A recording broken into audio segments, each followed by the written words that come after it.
Hi, Cooper community. My name is Dr. Colleen Evans, and I am the Dean of Students at Cooper Middle School. On Tuesday, May 21st, we had our last Cobra Community Circle, and we were thrilled to invite two members from Omni Youth Services as well as Link Together.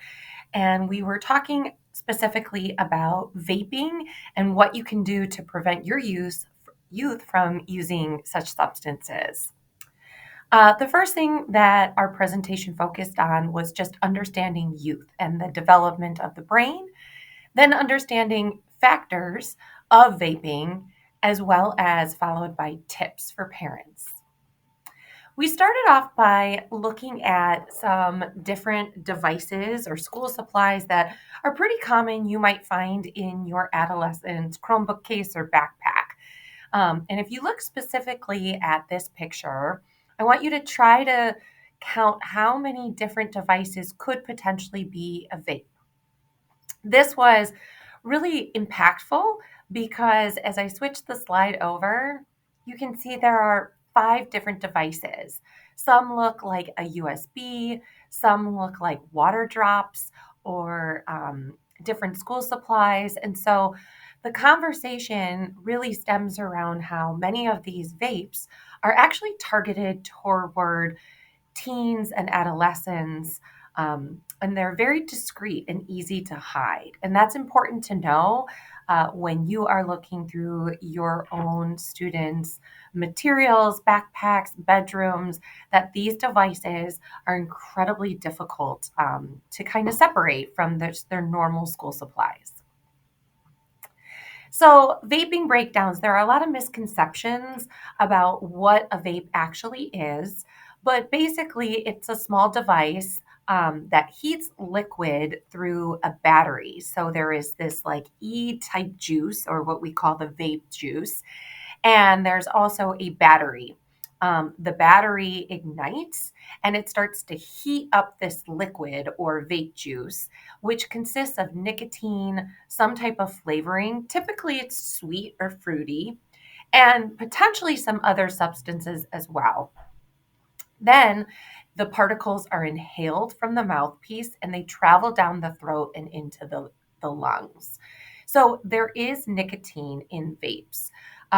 And some of the consequences are that because of the heating and the nature of the coil and the battery heating, there can end up being that it overheats, which could potentially lead to lung scarring, asthma, inflammation, and irritation in the lungs.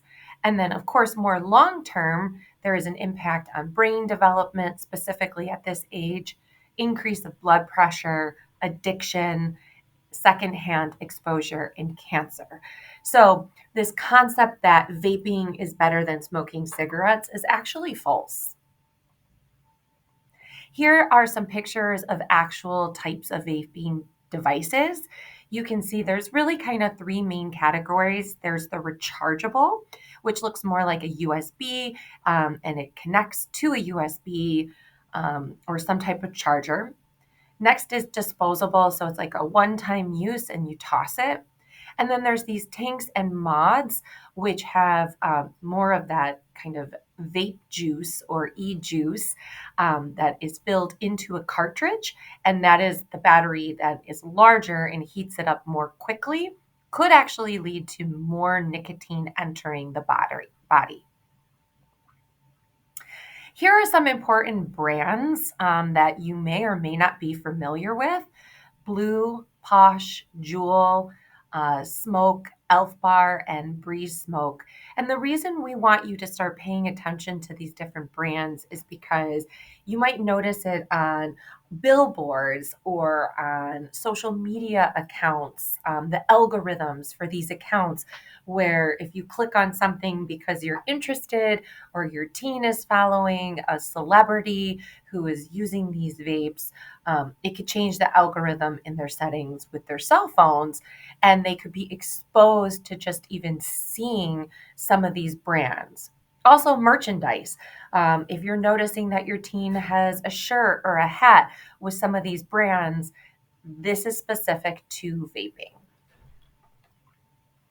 So let's take a little moment to just understand youth, specifically at the adolescent stage. There's really these cognitive milestones. Students here at Cooper in this adolescent kind of development are beginning to understand concepts like power and influence. They might inquire more about actions and consequences, especially regarding future outcomes. You might see teens starting to question authority and even debate or become intolerant of opposing viewpoints. So they're looking for some facts. Next is understanding youth. So youth can have these different social and emotional milestones. It can be harder for peers to resist pressure that they feel from their friends and colleagues because they want to fit in. Those experiences can lead sometimes to sadness or depression if they don't feel a sense of school connectedness. Typically, you'll see friends starting to socialize more, wanting to spend more time with their friends, less time with their family. And often there is a heightened sensitivity that they feel about themselves or even how they are perceived by themselves. So, I kind of wanted to end with a couple of local statistics, specifically here in the Wheeling Township, that Omni brought in during this presentation, because a lot of times, even though this is driven more towards high school students from ninth to 12th grade, students at this age have a misconception that everybody is vaping or all their peers have at least tried it. And that is actually not the case. So, this was just collected over this past school year by high school students. And the average percent of high schoolers that have not used e cigarettes or vape products in the last days was 91%. Average percent of high schoolers that have not used e cigarettes or vapes within the past year was 88%. And even more significantly, our 9th through 12th graders who have never tried e cigarettes or vapes was at 79%. So it's a pretty high metric of students who have never even tried this between the 9th and 12th grade. And I think that's important to share with our students here at Cooper's that not everyone is actually doing this. So, what are some things that you can actually do? Well, here are some tips. One is just reflect on your communication. Often we set very high expectations for our students regarding maybe their academic expectations, but we don't necessarily talk about things like vaping or different types of substances. We just assume that we don't want them to do that, but are we actually communicating?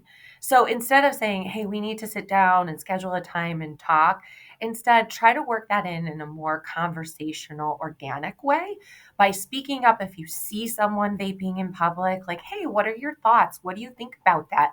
What do you know about that? Um, do have you ever tried it? Maybe even have your friends ever tried it? Just to have that kind of back and forth dialogue.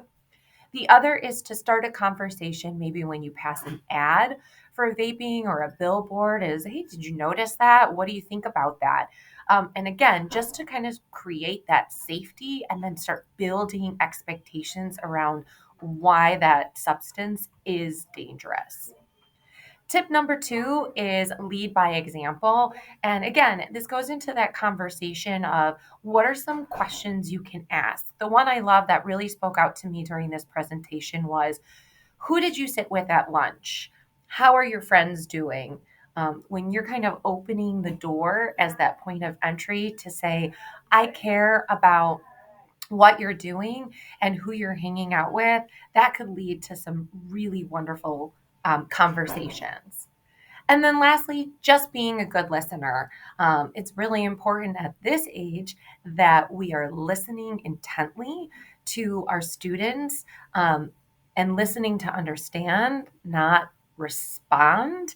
And this last piece of get curious and not furious. So when your teen does open up, you can kind of practice those phrases of saying, well, I'm concerned, or I feel, or I need, instead of criticizing and judging. We are so excited that this presentation happened last night at Cooper, and we are working as a partnership with Omni Services, and we hope to continue this partnership into the next school year. But thank you for taking the time to listen to this presentation. We appreciate your partnership, and we wish you a wonderful summer. Thank you so much.